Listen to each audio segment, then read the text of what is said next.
Everyone has heard of Meccha Chameleon by now, and it's gearing up to be the friendslop game of the year. The game released on June 10, 2026 by developer Lemorion and has quickly taken the internet by storm with a colossal amount of clips of a prop hunt-esque game wherein you paint all over yourself to blend with the background so you can hide in plain sight from the hunter. It's so simple, and each round goes so fast so you just can't help but play it over and over and over again with your friends.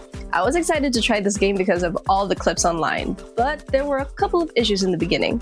You actually can't easily get in a friend's private server through a Steam invite. You have to find server and manually type in the server room name and password to get in. It's not that tedious, but it would be better to have easy access like that. Another problem was that one of our friends couldn't get into any of our servers. We even got him to create the room instead, but then we couldn't get into his server. So he had to sit this one out. Sorry, buddy.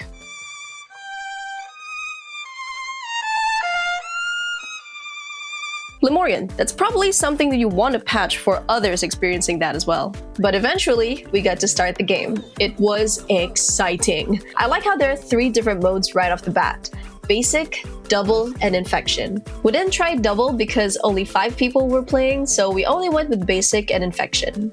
Experience as a hunter? Makes you blind as f***. I'd like to think that I have good vision, but seriously, it's a lot harder than it looks.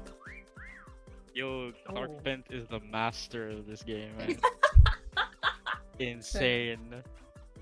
Insane camouflage game. Shut up. The maps are designed to really trick your eyes with clutter, multiple colors in one spot, and little nooks and high ceilings that require you to really squint to try and see if someone's hiding in there. Or even to something that's right in front of your face as soon as you get on the map. Dang it. It may be simple, but it isn't easy, which was really great for replayability. Being the one hiding is the fun part. At first it was daunting because where do I hide? And you can't obscure your body behind objects too much, or you'll get a warning that you'll be jetted off to a different location if you don't expose yourself more. The game forces you to rely on your camouflaging skills. Artists will most likely have the most fun, so if you can't color for you're f***ed. I found an easy spot for me to hide, and I noticed that my paint is metallic, even though I have my metallic slider at 0. Weird. Well, anyway, it worked out pretty well because my friend didn't find me at all, even if he was right in front of me. I wanted to play a little more as a hider, but I have this video to work on, so... Meccha Chameleon is undeniably Lemorion's most popular game. Before its development, he and his partner Haganero developed 5 other games that were moderate successes, but did not really take off as Meccha Chameleon did. In an interview with GameSpark, Lemorion revealed the game itself was a recycled idea from a previous project. Since I felt like it's a waste to let the multiplayer system we spent so much time on go to waste, I proposed this project with the idea of recycling that system to quickly make another multiplayer game in a short time frame. Lemorion went on to say that the premise itself was inspired by a TV show where artists camouflage themselves by painting their bodies to blend into the environment, along with his love for similar games like the app Hide and Seek Online and Fortnite's Prop Hunt. Lemorion also shared that they focus on developing games that are fun for players. The reason is simple. I believe that if you make a game with the primary goal of making money, you won't create something interesting, and it won't sell anyway.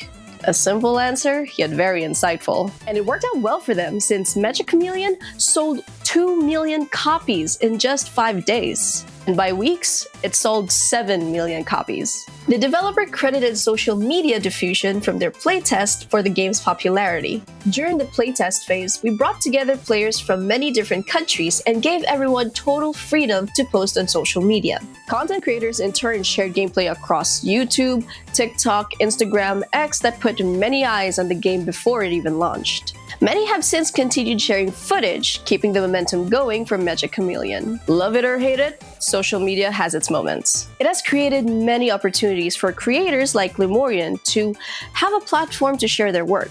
and he's definitely not the first. Among Us gained notoriety as one of the first friendslop games back in 2018, and skyrocketed in 2020 as a means to connect with friends during quarantine. Creators like Offline TV, Ludwig, Corpse, and many others helped popularize Among Us and cemented it as a classic in the subgenre. Many others followed suit, like Lethal Company, Content Warning, Chained Together, Peak, and Repo, just to name a few. All of these games would have remained in obscurity if not for streamers and the power of social media. If you think about it, these games have low entry difficulty, making them accessible to gamers of varying skill. What makes them appealing is the social interaction, hence friendslop. Seeing how people play these games factored into their popularity. I would not have known about Repo if not for TikTok. Seeing the chaos ensue drew me and my friends to play the game. Having this type of exposure helped put people on the game.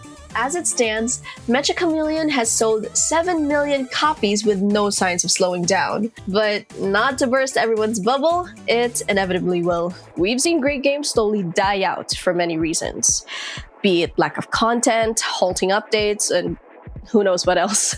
As a growing fan of the game, I have a few suggestions that may keep Meccha Chameleon alive for the foreseeable future, starting with pumping out more content. As I mentioned earlier, the game has 3 modes: Basic, Double, and Infection, all of which are extremely fun to play, especially if you have a lot of players. But you gotta admit, playing the same 3 modes after many hours? You'd get sick of it. Luckily, the game is Steam Workshop friendly and has a ton of maps made by players that everyone can download. Lemorion also added a new official map, Osaka, in their latest patch. They should keep going and maybe add more features and game modes. The longer people play, the more they'll get better at it, so maybe add features that would obstruct their progress. Maybe give the hunter bloodhounds to force the players to relocate and repaint themselves. It can be anything, it just needs to be interesting enough to keep the game fresh. One last suggestion I would like to give is to be active. From what he said in the interview and the end product, Lemorion values player experience over profit. In that mindset,